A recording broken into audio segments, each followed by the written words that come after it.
Two men are dead in Weakley County as officers from all around swarm the house where it happened. Plus, if something goes wrong at this school, 911 doesn't even have to be called. We'll show you how this is possible. Now, from West Tennessee's News Channel, this is 7 Eyewitness News at 10.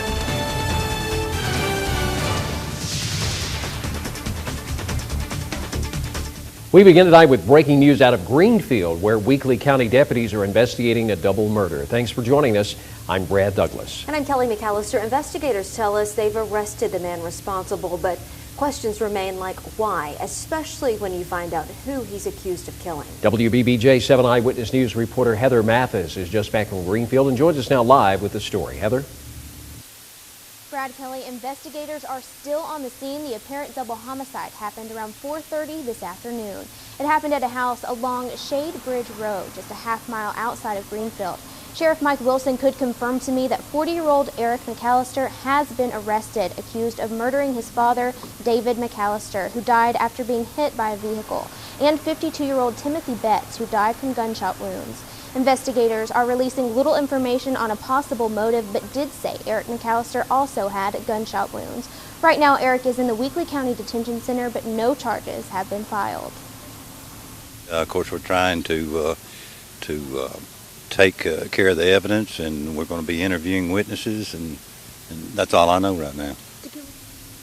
Sheriff Wilson says the investigation is ongoing and they are still interviewing witnesses. We're following this breaking situation and we'll bring you the latest as it becomes available. Heather Mathis, WBBJ 7 Eyewitness News. All right, Heather, thank you. Well, staying safe in school is expected to get a lot easier in the city of Paris. In fact, the school district and police department have worked out a way that officers can patrol all of the schools without ever stepping foot on the campus. WBBJ 7 Eyewitness News reporter Cindy Lundeberg joins us live with the story. Cindy? Brad, Kelly, Paris Special School District Superintendent Mike Brown says he doesn't ever want a parent to feel uneasy about dropping their children off at one of his schools. He says it's unfortunate that it took such tragic events to make schools more safe.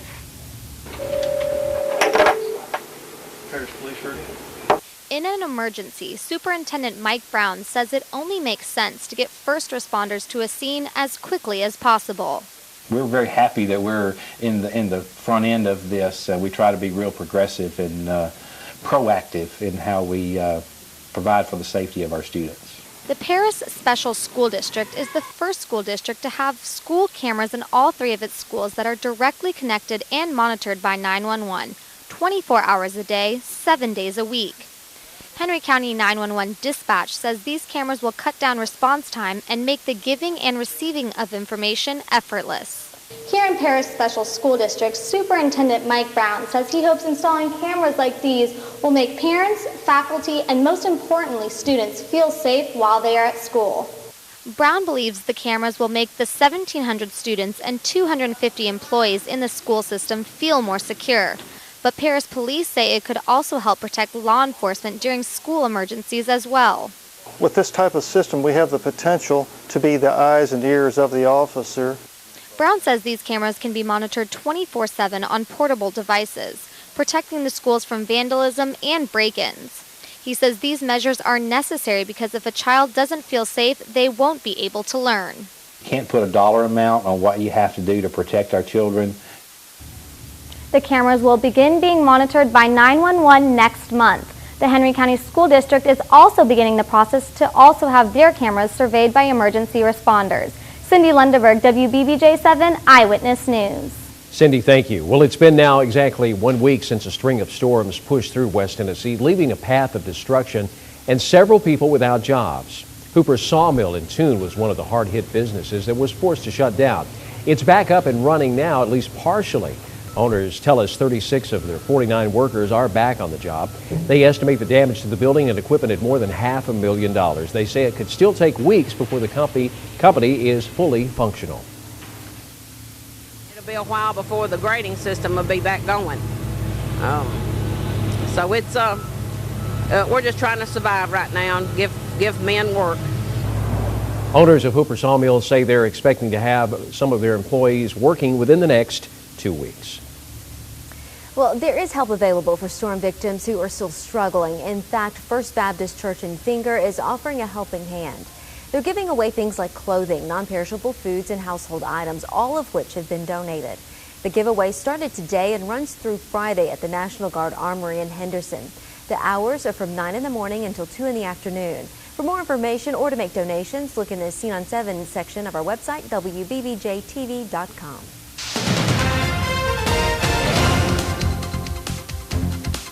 Today turned out to be a good day for us. Warm temperatures and dry conditions. A few clouds, though, have rolled in here, and we're looking at the possibility of some more showers moving in after midnight tonight. In fact, looking at Doppler radar now, we're beginning to pick up a little bit of light rain down around the Memphis and Summerville, Tennessee area. Some of that's moved up toward the Brownsville area. We expect more as we go through the evening hours for tonight. Tomorrow, we expect to see some rain over the area. By Friday, though, we're looking for cool and dry conditions. But there could be showers back in the area come Saturday night. This first look at your weather brought to you by the University of Memphis Lambeth campus. Back to you. All right, Gary, thank you. Well, a fire just outside of Trenton late last night destroyed a home, but luckily no one was injured. Firefighters say when they got to this home along Concord Moores Chapel Road around 10 o'clock, flames were shooting from the roof and out of the windows. No one was at home, but fire crews say the owners were out of town. Investigators believe an electrical issue could be to blame. They're also still investigating. The homeowners tell us they plan to rebuild their house in the same location. Saturday mail service by the United States Postal Service is ending. That was the announcement made today. Starting in August, the agency will not deliver or collect first-class mail on Saturdays. The reason for the cutback? Money. The Postal Service has long struggled to balance its budget.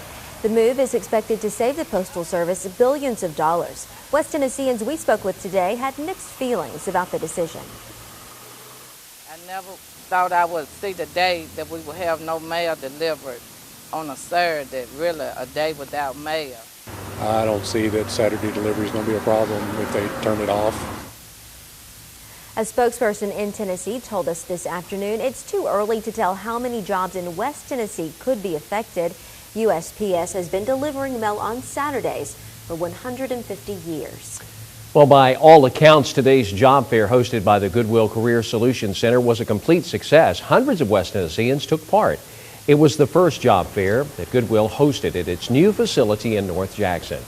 Around 325 people attended the event. At one point in here in the morning, a line of job seekers were wrapped around the building. Representatives from Wise Staffing Group and Hamilton Riker were there to meet the job seekers about part-time and full-time positions in Madison County. Goodwill says the companies are looking to hire dozens of people.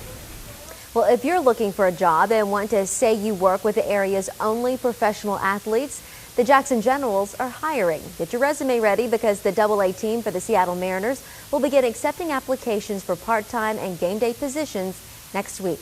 Positions include ticketing, concessions, on-field promotions, ground crew, and press box. If you had a job with the team last season, check with your supervisor to make sure you're returning. Just a reminder, all applicants must be 18 years old at least. Well, coming up on WBBJ 7 Eyewitness News at 10, the new Live Center in downtown Jackson got a new look today. We'll show you. And a dream becomes reality for a Milan Bulldog team member. Joey Wall's story when we return.